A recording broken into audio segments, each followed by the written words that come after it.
Assalamualaikum warahmatullahi wabarakatuh. Di video saya kali ini saya akan presentasi dari pertemuan 1 sampai 12 pelajaran pengantar teknologi informasi atau VTI. Di sini saya akan memperkenalkan diri saya terlebih dahulu. Nama saya Rifki Firmansyah, kelas 01 TPLP 009. Asal sekolah 911 Kabupaten Tangerang, jurusan IPS. Alamat rumah saya Kampung Jembatan Merah, RT 006, RW 003, Desa Pondok Jaya, Kecamatan Selatan, Kabupaten Tangerang. Alasan saya kuliah di Unpam karena biayanya lumayan murah dan memiliki fasilitas yang cukup terjamin. Alasan saya mengambil jurusan Teknik Informatika karena saya ingin berdalam pengetahuan di bidang komputer. Di sini ada rangkuman tentang CPU, Central Processing Unit. Adalah perangkat keras komputer yang berfungsi untuk menerima dan melaksanakan perintah dan data dari perangkat lunak. Komponen CPU terbagi menjadi beberapa macam, yaitu pertama, unit control adalah bagian dari prosesor yang mampu mengatur jalannya program. Yang kedua, register merupakan alat penyimpanan kecil yang mempunyai kecepatan akses cukup tinggi yang digunakan untuk menyimpan data dan atau instruksi yang sedang diproses. Yang ketiga, ALU Arithmetic Logic Units merupakan bagian dari CPU yang bertugas untuk melakukan operasi aritmetika dan operasi logika berdasar instruksi yang ditentukan. Cara kerja CPU saat data dan atau instruksi dimasukkan ke processing device pertama sekali diletakkan di RAM melalui input strings. Apabila berbentuk instruksi ditampung oleh control unit di program storage, namun apabila berbentuk data ditampung di working storage. Fungsi CPU berfungsi seperti kalkulator, hanya saja CPU jauh lebih kuat daya pemrosesannya. Di pertemuan 3 ini, di sini ada perkembangan teknologi saat ini. Seiring perkembangan teknologi informasi dapat memudahkan manusia untuk beraktivitas, melihat berita, dan mencari berbagai informasi yang beredar di dunia maya. Dengan kemajuannya, teknologi ada dua dampak negatif dan positif tentang teknologi saat ini. Mulai dari berita apapun yang mungkin bisa kita lihat pada sosial media, banyak sekali beredar informasi yang bermanfaat bagi kita untuk bisa memaksimalkan segala aktivitas yang ada saat ini. Dampak positif perkembangan teknologi di kalangan saat ini dapat memudahkan mencari informasi dan memudahkan pekerjaan. Tergantung bagaimana kita menggunakan teknologi yang dapat bermanfaat bagi kita dan orang lain. Dampak negatifnya yaitu dampak negatif perkembangan teknologi di kalangan saat ini. Banyak remaja yang salah menggunakan teknologi ini yang hanya untuk kepentingan pribadi yang dimanfaatkan untuk hal-hal yang tidak bertanggung jawab atas apa yang mereka kerjakan. Melalui teknologi yang menggunakan jaringan internet ini dapat memudahkan kita berinteraksi dengan mudah dan cepat, serta dapat mendidik remaja untuk mengenali teknologi dengan baik, sehingga remaja tidak terjerumus perkembangan teknologi yang menjerumuskan mereka ke arah yang negatif. Di sini ada jika saya membuat teknologi. Jika saya membuat teknologi, saya akan membuat sebuah startup dan membangun sebuah platform yang isinya tentang booking online lapangan. Banyak sekali saya mendengar teman-teman saya yang mengeluh jika ingin bermain futsal, ia harus membooking dengan cara datang ke tempat tersebut, dan parahnya lagi jika lapangan sudah penuh dan tidak dapat di booking lagi, hanya membuang-buang bensin. Solusinya ada platform saya di mana nantinya pengguna tidak usah repot-repot datang langsung ke tempat olahraga untuk membooking. Pengguna bisa melakukan pemesanan ke rumah dengan cara transfer uang saja dengan platform yang saya buat. Tidak hanya itu, saya juga akan memberi fitur koin di dalam platform ini, yang dimana koin ini jika sudah terkumpul bisa untuk membayar pemesanan. Fitur koin ini hanya dapat jika sering melakukan pemesanan lewat platform saya.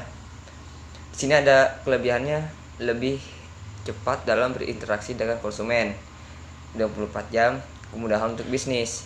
Kurangan, mematikan peran customer service, tidak bisa menjawab. Harapan saya untuk kedepannya, di masa depan nanti akan muncul banyak teknologi baru seperti yang kita harapkan, misalnya mesin waktu, mobil berbahan bakar sampah, dan sebuah alat yang bisa membawa kita kemana saja dalam waktu luas-luasnya. Nah, di pertemuan 4 ini, di sini ada dampak teknologi di sekeliling kita. Kemajuan teknologi yang semakin hari semakin cepat ini tentunya membuat banyak perubahan terhadap sebuah negara, tidak terkecuali di Indonesia. Dari pesatnya perkembangan teknologi informasi ini membawa banyak pengaruh positif. Yang dimaksud dari pengaruh positif ini halnya seperti pertukaran sebuah informasi yang terjadi lebih mudah dan cepat, memudahkan pekerjaan. Pekerjaan yang dapat dilakukan oleh satu orang menjadi lebih efektif dan efisien. Sistem pembelajaran dapat dilakukan secara online tanpa harus melakukan tatap muka. Di sini ada banyaknya pengaruh positif yang dihasilkan dari tubuhnya teknologi, juga sebanding dengan hal yang negatif ditimbulkan seperti hal-hal di bawah ini. Masuknya budaya luar yang tidak mudah untuk diterima oleh anak di Indonesia, penggunaan gadget yang berlebihan dan akhirnya dapat merusak perkembangan otak pada anak. Kurangnya orang-orang bersosialisasi karena fokusnya selalu kepada teknologi. Dari beberapa hal yang sudah dibahas di atas disimpulkan bahwa perkembangan teknologi memang menimbulkan hal yang positif dan negatif. Di sini ada kesan terhadap teknologi. Tidak dapat disangka bahwa salah satu penyebab utama terjadinya era globalisasi yang datangnya lebih cepat dari dugaan semua pihak adalah karena perkembangan pesat teknologi informasi, implementasinya internet, elektronik, dan interchange, virtual office, telemedicine, internet, dan termasuk teknologi telekomunikasi yang kita gunakan sehari-hari adalah telepon, televisi, radio, handy-talkie, handphone, dan lain sebagainya telah menerobos batas-batas fisik antar negara. Penggabungan antara teknologi komputer dengan telekomunikasi telah menghasilkan suatu revolusi di bidang sistem informasi. Di pertemuan 5 ini di sini ada partikel penelitian di dalam dunia teknologi. Pemanfaatan teknologi dalam e-commerce guna mengurangi penyebaran COVID-19. Kemajuan teknologi informasi yang begitu pesat menawarkan berbagai kemudahan-kemudahan baru dalam kehidupan sehari-hari, tidak hanya dalam berbelanja, tetapi juga dapat memberikan kemudahan dalam melakukan transaksi jual beli tanpa harus bertemu dengan pedagang dan pembelinya langsung. Jadi kesimpulannya, e-commerce merujuk pada semua bentuk transaksi komersial yang menyangkut organisasi dan individu yang didasarkan pada pemrosesan dan transmisi data yang digitalisasikan, termasuk teks, suara, dan gambar. Perdagangan melalui jaringan elektronik sebagai penggunaan komputer untuk memudahkan semua operasi perusahaan. Keuntungan yang diperoleh dengan menggunakan transaksi melalui e-commerce bagi suatu perusahaan adalah sebagai berikut: meningkatkan pendapatan dengan menggunakan online channel yang biayanya lebih murah, mengurangi biaya yang berhubungan dengan kertas seperti biaya pos surat, pencetakan, report, dan sebagainya, mengurangi keterlambatan dengan menggunakan transfer elektronik atau pembayaran yang tepat waktu dan dapat langsung dicek, mempercepat pelayanan ke pelanggan, dan pelayanan lebih responsif. Sasaran e-commerce adalah menciptakan lingkungan komersial yang baru dalam segala bentuknya di abad elektronik, di mana beberapa tahap yang umumnya terdapat di antara penjual dan pembeli dalam transaksi komersial dapat diintegrasikan sekaligus dan otomatis secara elektronik.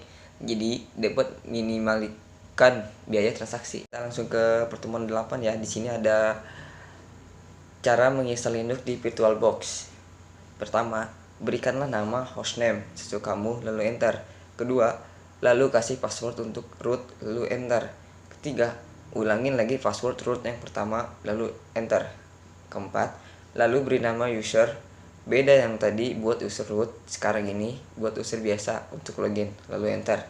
Yang kelima, berilah password untuk password user lalu enter.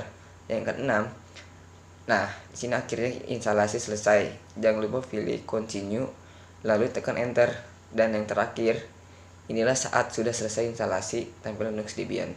Di pertemuan 9 ini di sini ada tentang database. Pengertian database. Database adalah kumpulan informasi yang disimpan di dalam komputer secara sistematik sehingga dapat diperiksa menggunakan suatu program komputer untuk memperoleh informasi dari basis data tersebut. Database adalah representasi kumpulan fakta yang saling berhubungan disimpan secara bersama sedemikian rupa dan tanpa pengulangan, redundansi yang tidak perlu untuk memenuhi berbagai kebutuhan. Ada manfaat database.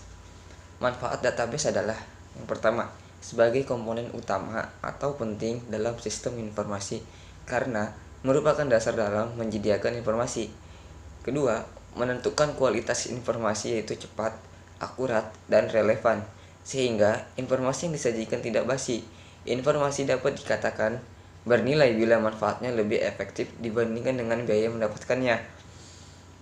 Ketiga, mengatasi kerangkapan data, redundansi data. Keempat, menghindari terjadinya inkonsistensi data. Yang kelima, mengatasi kesulitan dalam mengakses data. Tujuan database. Tujuannya itu yang pertama, membuat agar user mudah mendapatkan data. Yang kedua, menyediakan tempat penyimpanan data yang relevan. Yang ketiga, menghapus data yang berlebihan. Yang keempat, melindungi data dari kerusakan fisik. Dan yang kelima, memungkinkan perkembangan lebih lanjut di dalam sistem database. Nah, di sini ada kelebihan database dengan sistem yang bukan database. Kelebihan pada sistem basis data yaitu pertama, kecepatan dan kemudahan atau speed. Pemusatan kontrol data. 3. Efisiensi ruang penyimpanan, space. Keempat, keakuratan, akurasi. Ketersediaan, availability.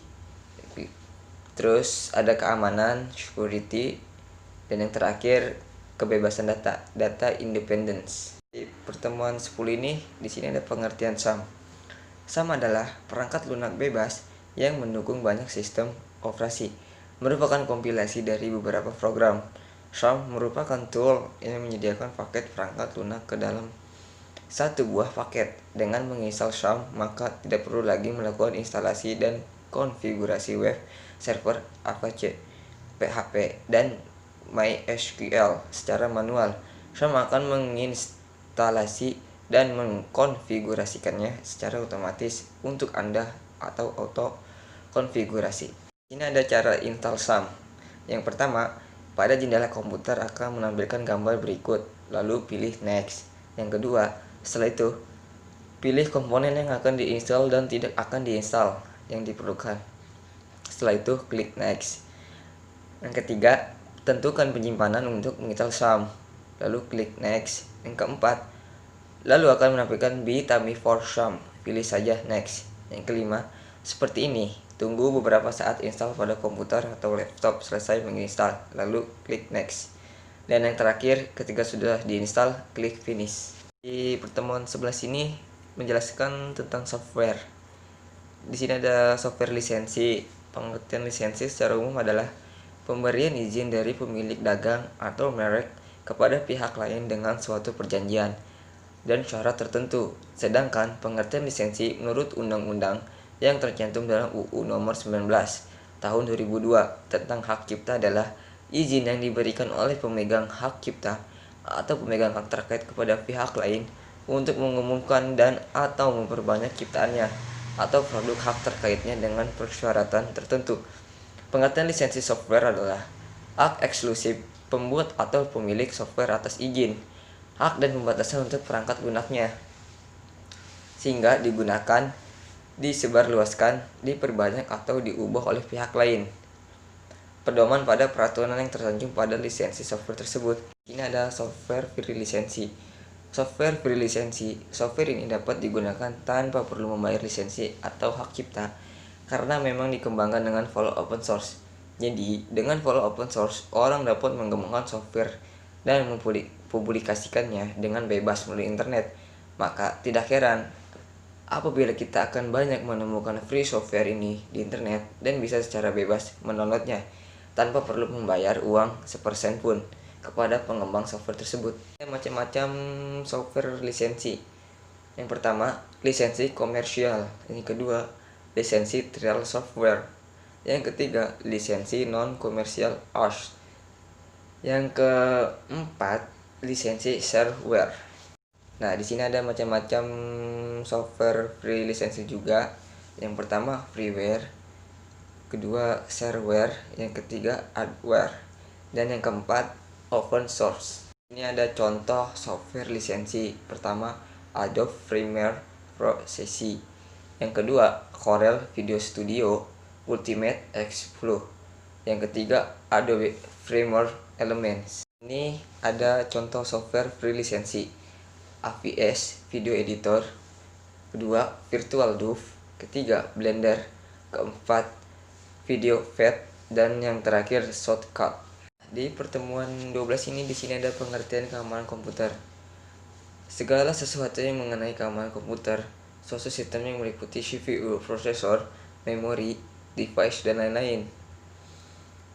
Segala sesuatu yang mengenai keamanan bagi sistem komputer. Filosofi dalam kurung dasar pemikiran keamanan komputer. Agar dapat mengamankan sistem komputer dengan benar, maka kita harus tahu karakteristik pengganggu yang akan mendatangi sistem komputer kita. Sini ada komponen sistem komputer, perangkat keras hardware, misalnya dari pencurian dan lain-lain. Dari perangkat lunak software, misalnya dari serangan virus, hackers, dan lain-lain. Keamanan komputer secara fisik. Dari sisi lingkungan yang perlu diwaspadai adalah manusia, binatang, tumbuhan, cuaca, iklim, dan yang terakhir bencana alam. Perangkat keras komputer dibagi menjadi 3 kategori. Pertama, militer dalam kurung min 400 sampai dengan 1200 Celcius. Dan kedua, digunakan oleh pemerintahan. Ketiga, industri dalam kurung normal sampai dengan 900 Celcius sampai dengan 1000 Celcius. Keempat, komputer yang bermerek. Dan kelima, jangkrik dalam kurung normal sampai dengan 600 Celcius sampai dengan 700 Celcius. Dan yang terakhir, komputer rakitan. Itu saja penjelasan dari saya. Semoga bermanfaat, dan maaf jika ada kata-kata yang kurang baik atau salah, mohon dimaafkan. Jangan lupa subscribe dan like YouTube ini ya. Terima kasih.